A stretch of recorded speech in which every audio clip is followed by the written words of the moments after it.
Hello, Aquarius. Thank you for joining me. I'm so grateful that you're here. My name is Dee, and I'm coming to you from CatalystEnergies. And this is a report, astrological and intuitive report for the post-Saturn and Pluto conjunction that happened on January 12th, 2020. It is now the 14th, and Saturn has moved past Pluto. And I want to address now that we've gotten to this point of this really anticipated transformational astrological aspect that was the Saturn and Pluto conjunction and the eclipse as well, the full moon lunar eclipse happening right beforehand. It's now time to really let that sink in and see how it's impacting us, and then moving forward from there, because there's been so much anticipation and build up to this point. And although everybody has experienced it differently, some people much more disruptive than others, everybody's been impacted, and Capricorn is in everybody's chart at some point.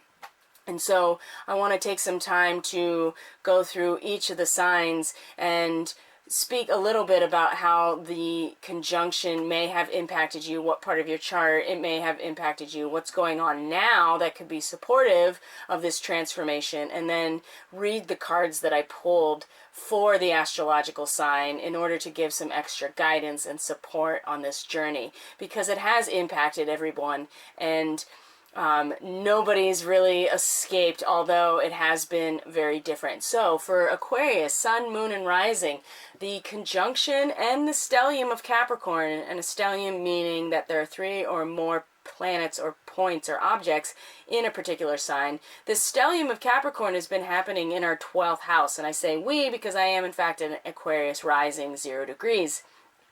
So this energy has been happening in the 12th house. And the 12th house is very, represents the mystery. It is the very end of the cycle. It is the source from which we all came and will all go back to eventually. It represents our karma ancestrally. Excuse me. It represents the morphogenetic field that we all come from, that is the vibration of all of our existence. It represents the ocean of consciousness where there are no boundaries, and it's undifferentiated, and it's all in the same soup that is the vibratory field of the universe. And because it's so vast and there are no boundaries, and it is the realm of Pisces, I do feel like it is a mystery in some way and represents the ultimate mystery. Now, the 12th house is also a house of our undoing. It is the house of hospitals and prisons and ashrams and these kind of institutions that are meant to take us away from society in some ways, to get either closer to our spiritual selves or to be in some sort of containment for that experience of being dissolved into all that there is. And that's why, like, mental hospitals, psychiatric hospitals, and just regular hospitals for medical conditions all fall under the 12th house, because you're coming away from society and your interaction with society, and you're really focusing back in on yourself. And as an Aquarius, this conjunction and the stellium that's been happening in Capricorn has really brought forth a transformational shift in this zone, in this house of the ultimate mystery, the solvent that dissolves everything back into the one undifferentiated source. And so it has a lot to do with our ancestral karma, the energy from which we all came, and in a lot of ways are accessing our spiritual self, that source within. And it's an interesting placement to have Capricorn, such a material, stable, dense kind of energy in the 12th house that is, not very much stable or dense or material at all, but is really very watery and dreamy and illusory, and can often be delusional. which is why it's kind of the house of our undoing as well. It's going back to our karma in some ways. And so I think it's for Aquarius, it's been an interesting ride to be going through this transit, because it's really our relationship to source that has been absolutely transformed and reconfigured in a very, very real way. And so just in general, having Capricorn in the 12th house feels like that there is some sort of mastery and some ambition to build something when it comes to this spiritual essence and the mystery and not so much the bigger picture, but the vastness of from which we all came. There is definitely some ambition to create something, to provide something, to build something that lasts long. And then as an Aquarius rising, you are the water bearer. We are bringing what the community needs. We are bringing to the community through what we have learned and through what we have built in this very spiritual house with the 12th house. And so our connection to source has absolutely been reconfigured with this, and is still being reconfigured with all of this other energy in Capricorn. So Mercury had just conjunct Saturn and Pluto right before they came together, bringing in a lot of messages, especially in the 12th house. That is very much channeling information, that is very much being inspired in the dream state, getting the messages from this place of mystery. And then on the other side of it, we had the Sun lining up with Pluto and with Saturn, and that in itself is already a powerful an aspect, but to have it right after this major anticipated powerful conjunction, now that the Sun is shining light on these areas that were brought together and transformed. And the Sun represents our highest version of ourselves, the person that we aspire to be, so either collectively or individually in our chart. And so collectively, the Sun being in our 12th house is really shining on what we could all be, and especially in the 12th house, about the spiritual essence of who we are. And it's very much being reconfigured in a lot of ways right now.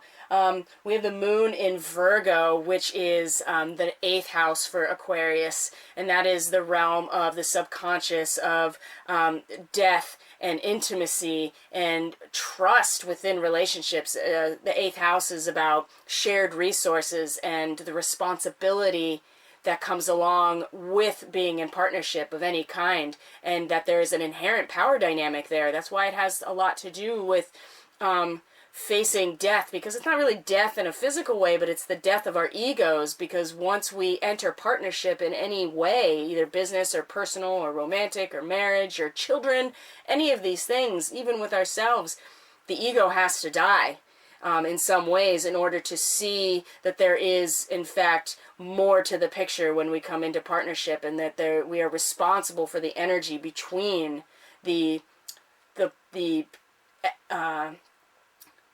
beings or the institutions that are part of that relationship. And so this is really getting into the psychology and the subconscious realms. And Virgo, the moon in Virgo right now, moving through this 8th house for Aquarius, is drawing us to really analyze our emotions, to understand, to not even understand them necessarily, to make sure that we are parsing them out correctly, putting in their right place, understanding our intuitive drives, our subconscious, and making sure that everything is where it needs to be, and that nothing is misaligned or put in an appropriate place or just scattered. We want everything to be equal and geometric and balanced, and cultivating those things for the purposes, especially with the 8th house, for the purposes of understanding our intimacy and our relationships and the resources that are shared there.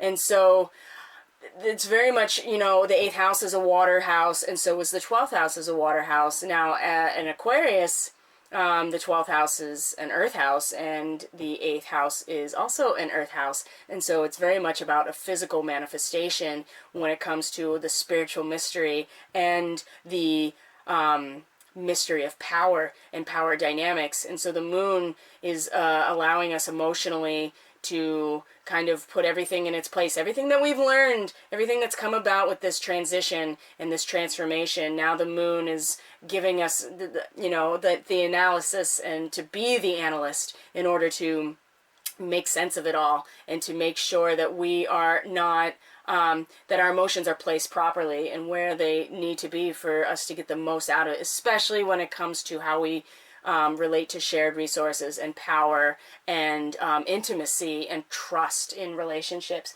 The Venus has moved into Pisces as well today, and Pisces for Aquarius is the second house. This is your material resources, the world around you, your body. And so there's a lot of potential here for inspiration about how to find new love and harmony and beauty when it comes to what is it that we are surrounded with, like our actual resources in life, our body, the physical place that we find ourselves, our energetic resources. And Venus is about relationships. It is about the things that make us feel good, appeal to our senses. It's about love, and Pisces is also about universal spiritual love. And so there's just a lot of potential for harmony and inspiration, and to be inspired in this realm of physical resources and our relationships in a very physical way, the actual relationships that are in our lives, and the actual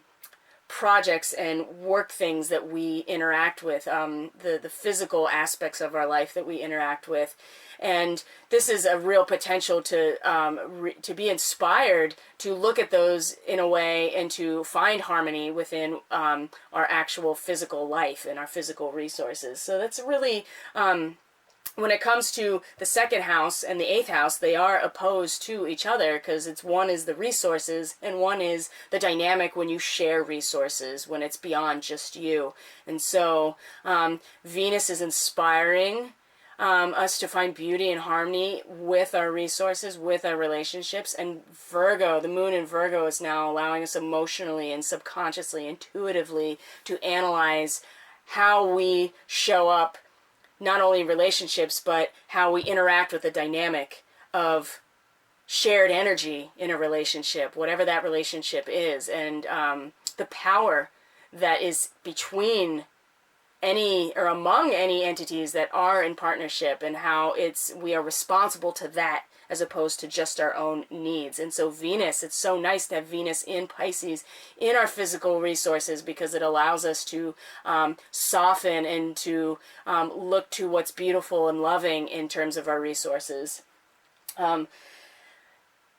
And then with the stellium in Capricorn, of course, we are really reconfiguring a lot, and it's continuing now, and Saturn's moving into the later degrees of Capricorn where Saturn rules, and so it's really bringing it into material existence as the days go on, as this month progresses. We're really going to see it actually materialize in front of our eyes.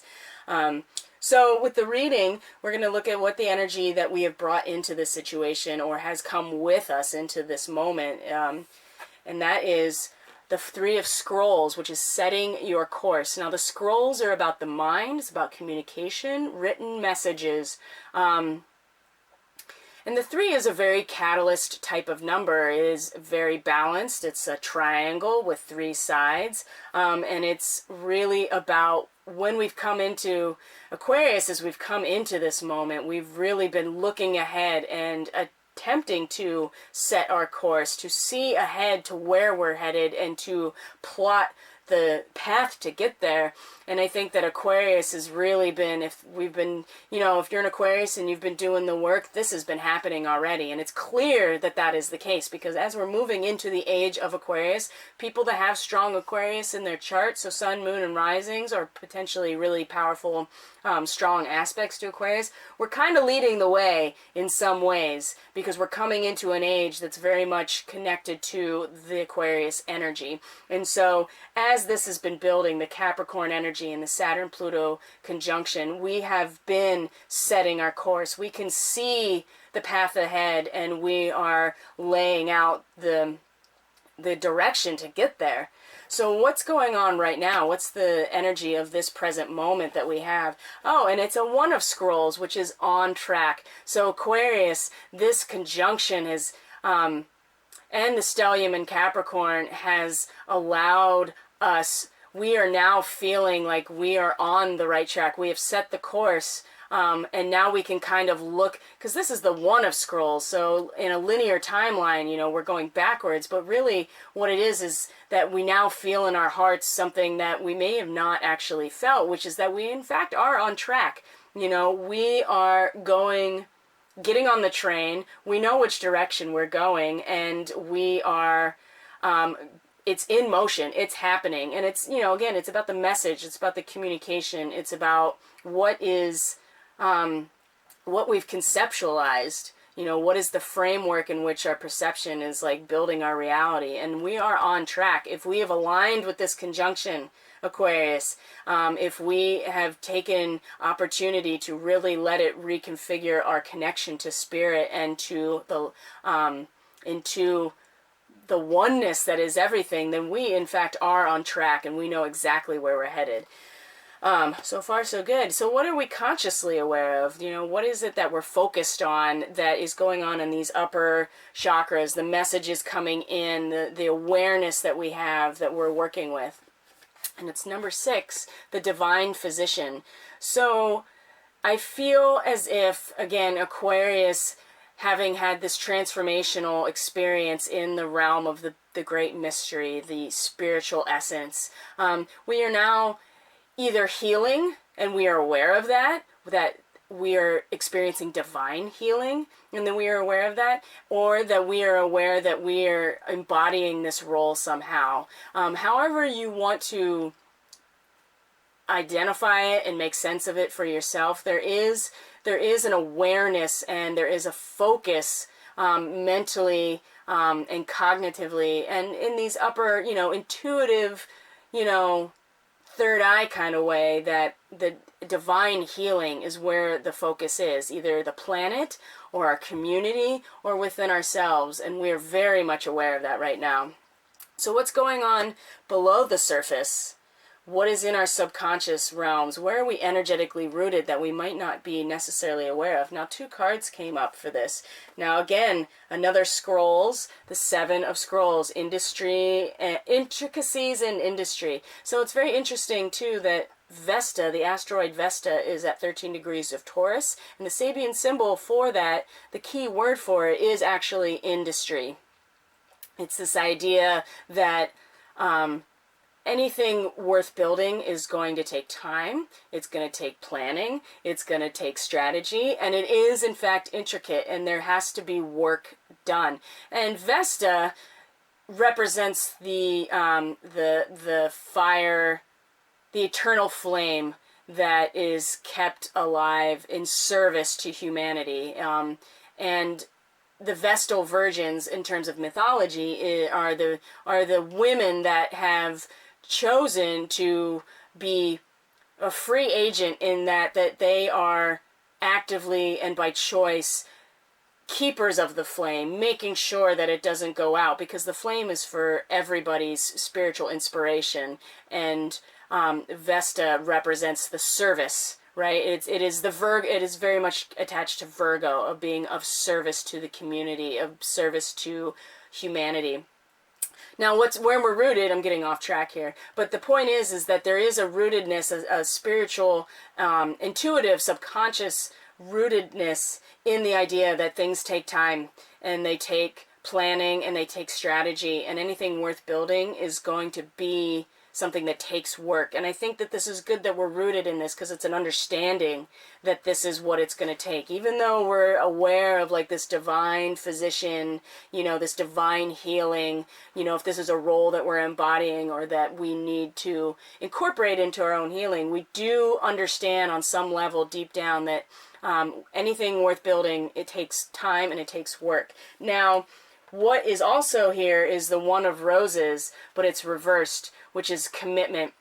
And I suspect here that there is some resistance to the idea of emotionally committing to ourselves, and emotionally committing to this path in a very simplistic, basic way, because it is the one of roses, because commitment is the first, it's like the first step on the path of emotional fulfillment. We have to actually make a promise to ourselves to actually take the step.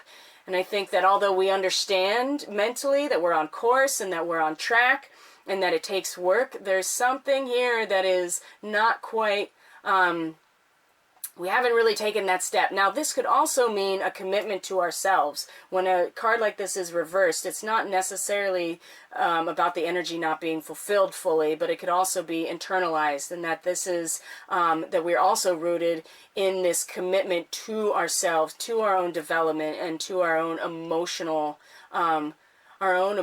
evolution, and to ourselves, to our self-care. Now, this definitely goes back to the North Node in Cancer, and being nurturing not only to the collective, but to really ourselves as well. And I think there's a lot of mental energy here, and that's really great, but we have to also be emotionally rooted into this commitment to into the course that we're setting. And, you know, Aquarius is a very mental sign. It is fixed air. And although we are the water bearers, it's a masculine air energy. It's about how we do this from our mind. It's from the third eye. So it's going to be really important that we take an emotional position as well and root ourselves into a firm commitment emotionally to ourselves, in order to fulfill whatever it is that Saturn and Pluto has transformed for us. And so what's the effect of all of these energies? They're all interacting with each other, and, you know, we have this horizontal axis here, which is really a cause and effect relationship, which is the laws of nature, you know, laws of physics are cause and effect, as opposed to like a past, present, future. It's more about, this is the energy coming in, this is the energy that's here, and this is what's likely to be the effect based on everything here. Oh, that's fascinating. So the Buddha prepares but is reversed. This has been coming up a lot. Number 13. This Buddha is preparing by not just the Buddha, but all of students and community members in this community, the spiritual community. They're all under the Bodhi tree together, and they're all meditating, and they're all, especially, you can see here at the Buddha, the light in the heart, you know, cultivating that commitment, that care, you know, that compassion. It's all about the heart.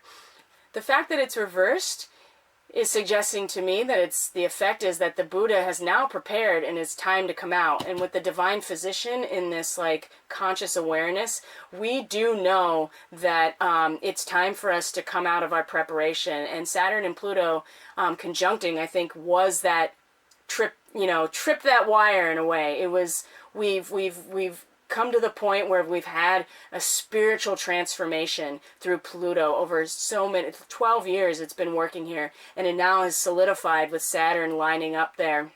And it's time to bring that spiritual transformation, what we've learned, it's time to bring it out into the community, and it's time to be of service to the community with our compassion, with the spiritual tools that we are developing, and to be the divine physician that we know that we are, in order to bring the water to the community, and be part of the process of healing, and ultimately the evolution of humanity to a much better state of life. Basically, that's really what we're all hoping for.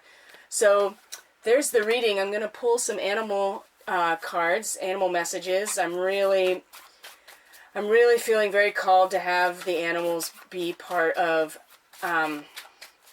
these readings, because the animals and the plants are our family. They share this planet, and they are alive just like we are, and we have a lot to learn from them. This is a total aside, but I would love a deck that is about plant life as well, kind of like this. So if anybody has any suggestions about something like that, that would be amazing, and I would certainly love to look into that as well, because I'm also very connected to the plant world as well as the animals. Okay, so Aquarius, what kind of animal messages, what animal guides are wanting to give us something for this journey here. All right. Nothing pops out. We're going to cut the deck. All right, so the grouse. Express yourself through rhythm and movement by dancing and drumming. Now, this is a very shamanic type of idea because rhythm is a vibration, right? Rhythm is an oscillation. Absolutely. It's a repeating pattern that is very much like breathing. Breathing has a rhythm. It's contraction and relaxing.